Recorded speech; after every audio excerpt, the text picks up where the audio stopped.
Hello everybody and welcome. In this video I'm going to show you how to enable Buzz Boost for your earbuds HUAWEI FreeBuds SE 2.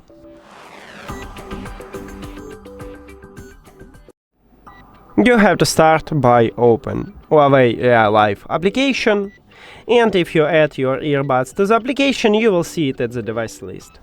Now tap on it. And then we need to go to the equalizer. So right here in the sound we have equalizer effects and you need to click on it.